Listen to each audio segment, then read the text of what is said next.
The existence of aliens is being kept hidden from the public. One man makes it his mission to discover the truth.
The first ones we know of that were tested out were probably around 47 or 48.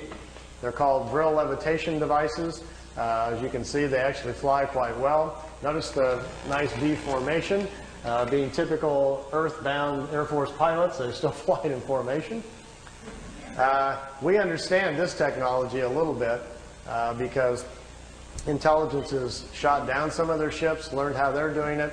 And when you hear rumors about how the Americans are building flying discs, what we're doing is playing catch-up to the German technology that's been around since the 40s.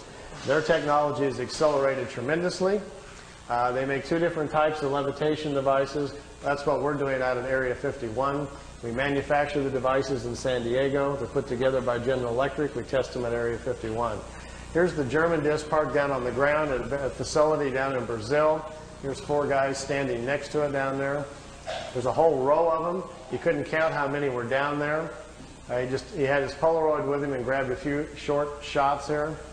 Over here's 2 guys here on a craft coming in. You can see the 2 guys standing here. And down here at the bottom, which I know isn't clear, is one of these old bell-shaped crafts. Many of you are probably not familiar, but there was a fellow named George Adamski back in 1962 who claimed to be having contacts with people from Venus. This was the craft he was taking pictures of. George's contacts were real, but he wasn't having contacts with anybody from Venus. The blonde-haired ladies that were inside the craft were actually from Brazil. That's where the crafts were flying out of. They've been making them down there since about 1947. They find it very convenient if they make contact or land somewhere to tell people they're extraterrestrials, and we're very open to it. If they tell them, hi, we're part of a German intelligence group from Brazil, people would freak out. I got my camcorder and I've got my micro lens on here getting as close as I can to this picture. It's a very, very small Polaroid picture that's about that big, and it got wet in the rain. He left it in the windowsill, so I've ironed it and put it on paper so we didn't lose it. And I'm copying it with my macro. Here's the whole picture. Over here is one of the old bell-shaped discs. There's one in the air. Notice the platforms they're sitting on. There's a guy standing here. There's a guy over here just coming out of this disc. I'm trying to get real close to the bottom of it here so we can see what they're like. This is an area, if you look on a map, I've got a little videotape over there if you're interested in learning more about this information, called Space Cities. I've narrowed it down to about within a 200-mile range where this facility is at and what they're doing down there. Here's the guy standing there.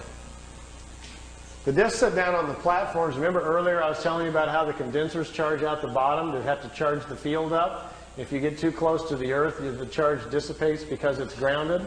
These metal platforms, they sit them down on the platforms, then they can keep the ship charged up. And if they need to take back off right away, they can. They don't have to wait for the ship to charge back up. The platforms charge them up for them, so they can lift right back off.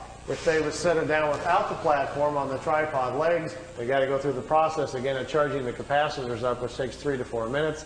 So if they're in a hurry to get away, they're in big trouble. These old bell-shaped discs actually have 3 Mercedes-Benz truck engines in them, driving the magnetic field. This was their first design that they made. This was the first ones that the Germans built. These craft here were under consideration, and they were working on them in the end of World War II. When you hear about Hitler's secret weapon at the World War II, if you go back and look at the newspapers, that's what he was talking about. They were in hopes they would get these things up and working, and they would still have a chance then to win the war. Fortunately for all of us, they did not, or we'd all be speaking German today. Interesting side effect, too, once they finally did get them up and working, they made lousy war weapons because the field around them prevents you from dropping bombs or anything out of them. It ignites the bombs.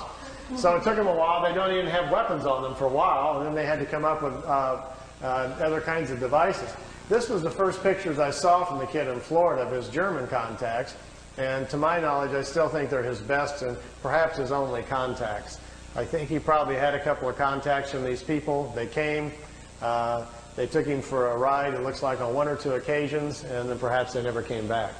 So we found this situation on several people around the planet, so it's not an uncommon situation.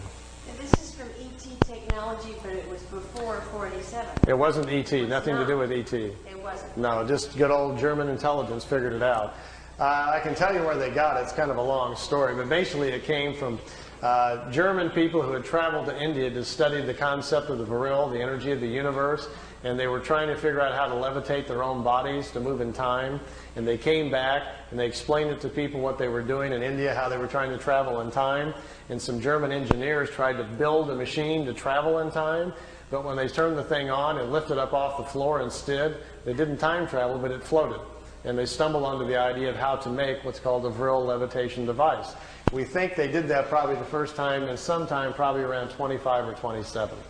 And then the concept laid around in private circles for a while and then became a potential thing during the war and then really didn't happen until after the war.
But Germany found out about the blonde, took her over, stopped everything, and then got to this point where there was some sort of pressurized program by the SS to control that original group. Now, several times they did work together, but Hitler allowed them to operate independently of the whole SS program, the whole development. So we had two developments going on in Germany, The girls didn't want their vehicles to be used for anything else but travel. They were afraid that somebody would get a hold of it and they use it for military, which is, of course, what they got.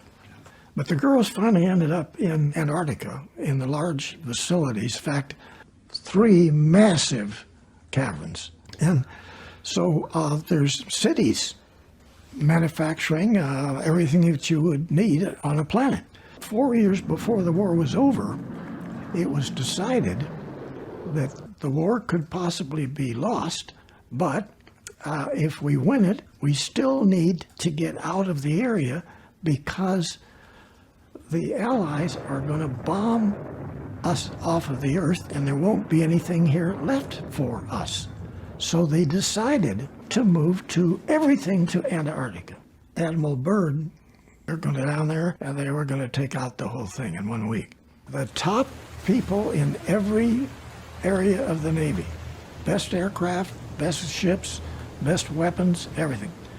And 5 weeks later, things didn't look very good. When we got down there, they had decided they were going to have one thrust from the west side of Antarctica and then the opposite side coming into both of them towards the center of the continent.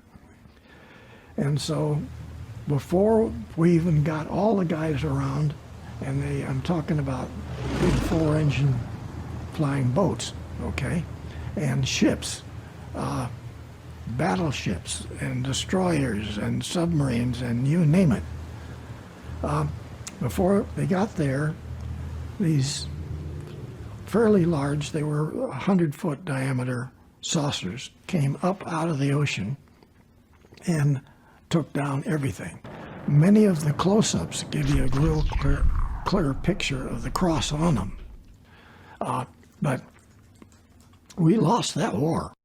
All over Germany and the occupied countries, Germany was building mass production of a dozen different types of extraterrestrial vehicles, okay?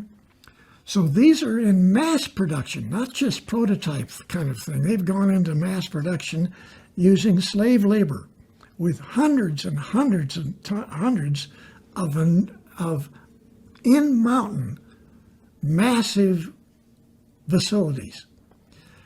80% of that had all been removed from Germany 6 months before the war ended. It had all been taken to Antarctica and they were continuing the construction down there. They had access to these with their submarines. They built massive truck submarines, enormous submarines, to bring all this stuff down to Antarctica. So the submarine still submerged goes through these tunnels. They go back through the tunnels and they get to a lake where there's all these facilities and the cities and naval bases and towns and thousands of people.